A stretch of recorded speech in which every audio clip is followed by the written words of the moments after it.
श्री राम मेरे भाइयों।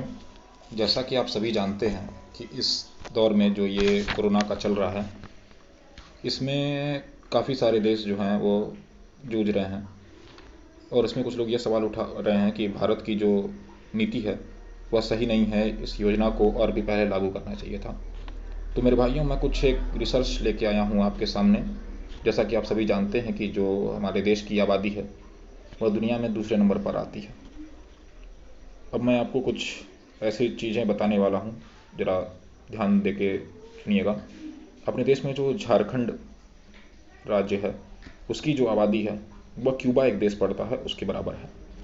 हिमाचल प्रदेश की स्विट्ज़रलैंड के बराबर है। पंजाब की वेनेजुएला के बराबर है। उत्तराखंड की ग्रीस के बराबर है। हरियाणा की ताइवान के बराबर है। राजस्थान की आबादी जो है वो यूनाइटेड किंगडम, जिसे हम इंग्लैंड के नाम से जानते हैं, उसके बराबर है।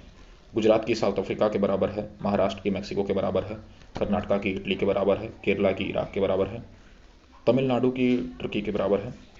आंध्र प्रदेश की जर्मनी के बराबर है। छत्तीसगढ़ की जो आबादी है वो ऑस्ट्रेलिया के बराबर है। मध्य प्रदेश की फ्रांस के, यूपी की जो आबादी है वो ब्राज़ील के, उड़ीसा की स्पेन के बराबर है। झारखंड की पेरू के बराबर है। बिहार की फिलीपींस के बराबर है। वेस्ट बंगाल की इजिप्ट के बराबर है। और आसाम की जो वो है वो कनाडा के बराबर है आबादी।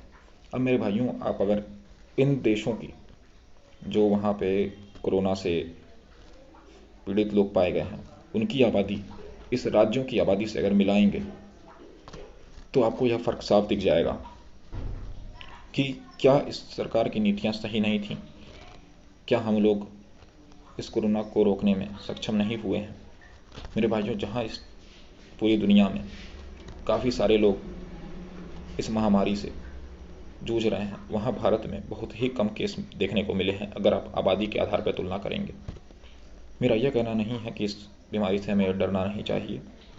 मेरे भाइयों, यह महामारी का रूप ले चुकी है, इसलिए आप घरों में रहें, सेफ रहें और सावधानी का प्रयोग करें। लेकिन जो सरकार की नीतियां हैं हमारे आदरणीय प्रधानमंत्री जी की, वह काफ़ी हद तक इसमें अपना योगदान दिया है उन्होंने, जिससे हम इस महामारी से लड़ने में काफ़ी हद तक सक्षम रहे हैं।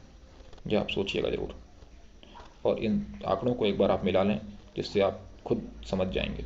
जय श्री राम, जय हिंद, जय भारत।